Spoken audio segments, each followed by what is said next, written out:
আমি তোমাদেরকে সালাম দিয়েছি বাপ এত রাইতে, আপনারা সালামের জবাব তো এখনো ক্লিয়ার দেন নাই। সালাম দেওয়া হলো সুন্নত, যখন সালাম দেওয়া কি সুন্নত, আর সালামের জবাব দেওয়া হলো ওয়াজিব। বাপজন আমার সোনার চান্না, বর্তমান যুগটা হলো ডিজিটাল যুগ। যে যুগে বাজার ঘাটে, শহর বন্দরে, টাউন এলাকায় যেখানে যাবেন চেনা যায় না এটা মুসলমানের ছেলে। বর্তমান বাজার ঘাটে, শহর বন্দরে যেতে পারবেন, দেখতে পারবেন না এটা মুসলমানের মেয়ে, এটা অন্য জাতির মেয়ে। ঠিক না বেঠি? বাজার ঘাটে শহরে যাবেন, বহু ছেলে মেয়ে আছে চিনাক্ত করা যাচ্ছে না এটা মুসলমানের ছেলে। কেন চিনাক্ত করা যাচ্ছে না? সেই জন্য বাপজন আমি বলছি শোনার চানরা, একটা সুন্নতের কত বড় দাম। আল্লাহ রসুল বলছিলেন, মান আহাব্বা সুন্নতি ফাকাদ আহাব্বানি ওয়া মান আহাব্বানি কানা মাই ফিল জান্নাহ। যেরকম সুবহানাল্লাহ। আমার নবী বলে যে একটা সুন্নতকে যে ভালোবাসে উম্মত, সে আমাকে ভালোবাসলো। নবী বলছে যে আমাকে ভালোবাসে উম্মত, আমার পাশে জান্নাতে থাকবে। যেরকম সুবহানাল্লাহ। আমরা নবীর পাশে জান্নাতে থাকতে চাই কিনা? কে কে চাই হাত তুলে দেখাই, তাকবীর লাগাই। নাই তাকবীর? সেই জন্য বাপ আমি আরেকবার সালাম দিতে চাই। মাইকিরুকো বন্ধ করে দিস, তো প্লেনে করতে বসো মাইকটা। অসমীয়া বাংলা কব লাগে রে, মাইকটা প্লেনে রাখ, ইকো রাখিস, ইকো নো সাউন্ড। আমি তোমাদেরকে বলছি বাবা, যে নবীর পাশে আমরা সবাই জান্নাতে যেতে চাই। ঠিক না ঠিক? তাহলে আমি আরেকবার সালাম দেব যাতে আওয়াজটা ভূমিকম্পর মতো এসে যায়। আসসালামু আলাইকুম রাহমাতুল্লাহি ওয়া বারাকাতুহু ওয়া মাগফিরাতুহু।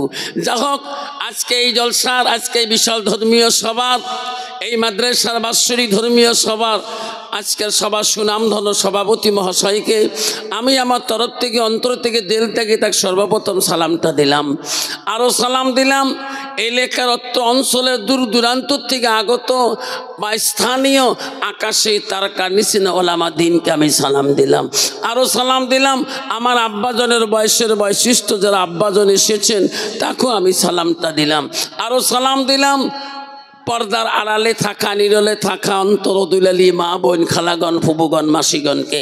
আরও সালাম দিলাম আমার বয়সের বন্ধু, ছোট ছোট ভাই, ছোট ছোট বোন, সোনামণি, গরিমণি, সবাইকে সালাম দিয়ে আমি আমার বক্তব্য শুরু করলাম। তার আগে একটু জিকির করম, লা ইলাহা জোরে লা ইলাহা, আর পড় লা ইলাহা। আকাশের মালিক যে আল্লাহ, জমিনের মালিক সেই আল্লাহ। পড় লা ইলাহা,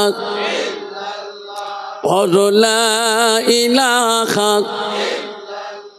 চন্দ্রের মালিক যে আল্লাহ, সূর্যের মালিক সেই আল্লাহ।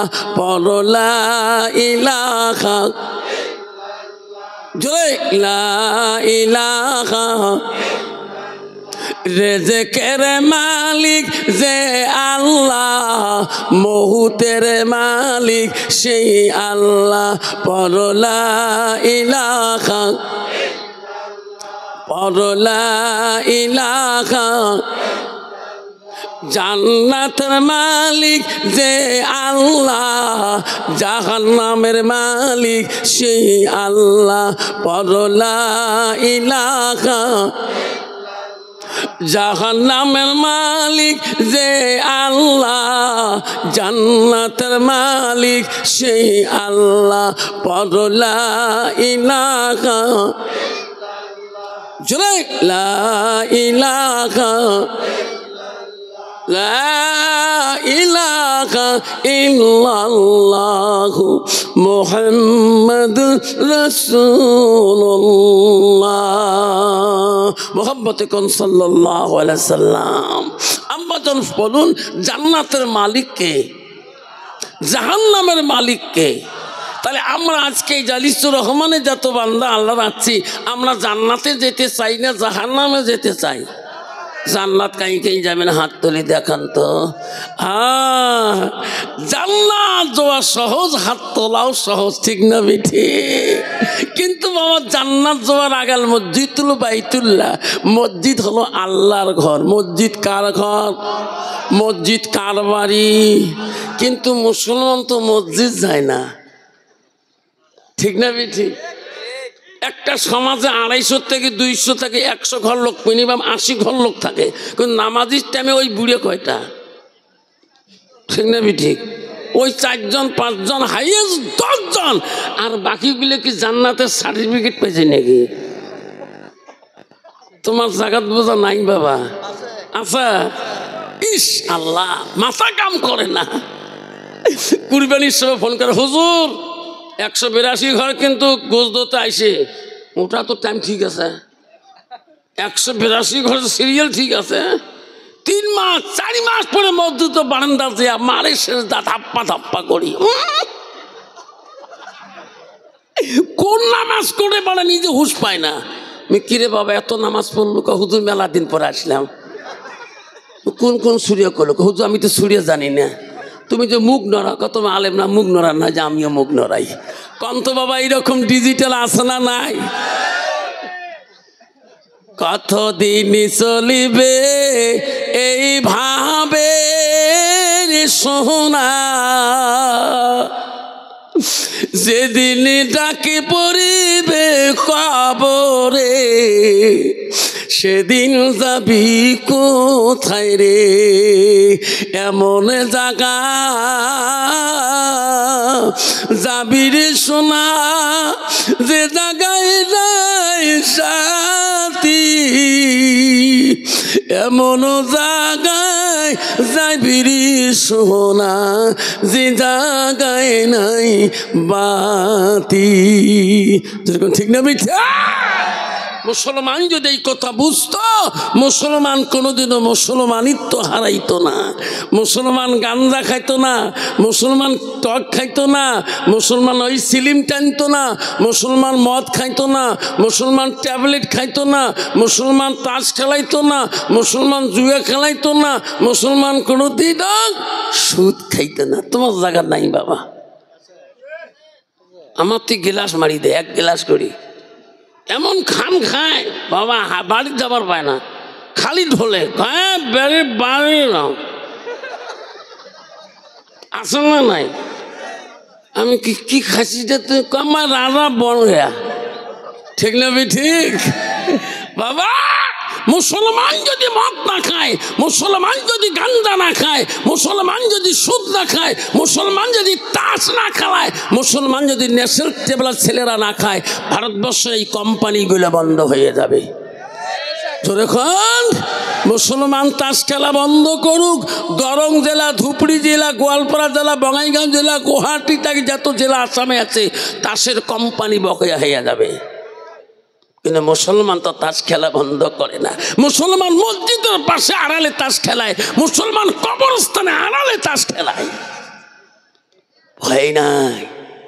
সোনার চাঁদরা, আল্লাহ নবীর কাছে আব্দুল্লাহ ইবনে মাসউদ হইতে হাদিসে বর্ণিত আছে, আল্লাহ রাসূলকে প্রশ্ন করেছিল, কয়লা নবী সাল্লাল্লাহু আলাইহি সাল্লাম আইয়ু আমাই হাব্বু ইলাল্লাহু তাআলা, নবী গো আল্লাহর কাছে সবচেয়ে বড় আমলটা কি, বড় বস্তুটা কি, ভালো বস্তুটা কি? নবী বলছে কালা সালাতু আলা ওয়াক্তিহা, সময় মতে ওয়াক্ত মতে নামাজ পড়াটা পৃথিবীর বুকে সবচেয়ে বড় আমল। জোরে কোন সুবহানাল্লাহ। আব্বা আমার সোনার চাঁদরা, ও সোনা রে, পৃথিবীর সব অলিদের অলি, সব আউলিয়াদের আউলিয়া ছিল গো। তার বাবার নাম ছিল আবু সালে জঙ্গি মুসা রহমাতুল্লাহ। তার বেটা হলো পৃথিবীর সব অলিদের অলি, সব আউলিয়াদের আউলিয়া, সব পীরদের পীর। যার নাম বলা হয় গৌসুল আজম আব্দুল কাদের জিলানী রহমাতুল্লাহ। আল্লাহ তার মা বলছে, আব্দুল কাদের রে, বিনা উজরে যদি 1 ওয়াক্ত নামাজ নষ্ট করি দাও, আল্লাহর ওলির দস্তরে নাম থাকা বড় কঠিন হয়ে যাবে। আব্বারা আমিও আফসার মাওলানা পীর ধরছি বাবা। আরে বাবা তুমি কোন পীরের কাছে গেলা? আল্লাহর হুকুম তুমি বাতিল করে দিলা। ও সোনা পৃথিবীতে এত বড় ওলি ছিল হযরতে বাকি বিল্লাহ রহমাতুল্লাহ, আল্লাহ হযরতে মালিক বিন দিনার রহমাতুল্লাহ, এত বড় ওলি ছিল রে হযরতে বাকি বিল্লাহর হাজার হাজার ভক্তবিন্দু, হায়রে হাজার হাজার মুরিদান ছিল। ওনার ছাত্ররা বলছে ওস্তাদি ওগো ওস্তাজি আপনি যেদিন দুনিয়া থেকে চলে যাবেন আমরা কার কাছে এই ইলমগুলা শিখবো গো ওস্তাজি? ওগো ওস্তাজি তোমার কাছে সব শিখলাম, শরীয়ত শিখলাম, হকিকত শিখলাম, তরিকত শিখলাম, ইলমে মারুফত শিখলাম। ওস্তাদি আপনি যেদিন চলে যাবেন আমরা কার কাছে শিখবো? ওগো ওস্তাদি আপনি যেদিন মারা যাবেন আপনার জানাজার ইমাম কে হবে? সুবহানাল্লাহ। হুজুর আপনি যেদিন মারা যাবেন আপনার জানাজার ইমাম কি হবে? হযরতে বাকি বিল্লাহ বলছে বেটা রে বেটা আমি যেদিন মারা যাব রে বেটা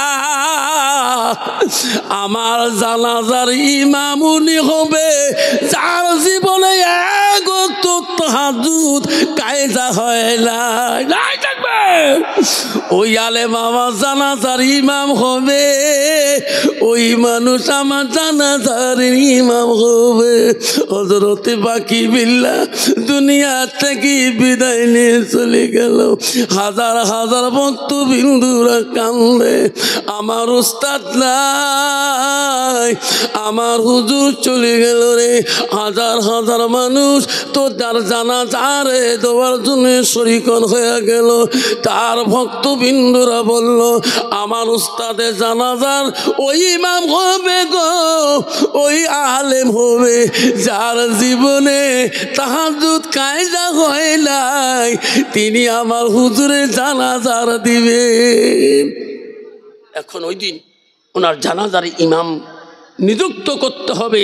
ভক্তরা বলছে আমার উস্তাদ বলে গেছে যার জীবনে এক ওয়াক্ত তাহাজ্জুদ নামাজ কায়দা হয় নাই তাই আমার ইমামের জানাজার হবে। তাহলে বাবা ওই দিন দেখা যায় হযরতে বাকি বিল্লাহ জানাজার ইমাম তাহাজ্জুদ গুজারি কোনো মানুষ কোনো আলিম মেলে না। জোরে কোন সুবহানাল্লাহ। জানাজার কি দিবে? আব্বা যার তাহাজ্জুদ নামাজ কায়দা হয় না তার ওয়াক্ত নামাজ কায়দা হবে না। তাহাজ্জুদ নামাজটা বড় কঠিন নামাজ, আল্লাহকে আপন করার নামাজ। হযরতে বাকি বিল্লাহ জানাজার ইমাম কেউ দিতে পায় না, কেউ সাহস পায় না গো।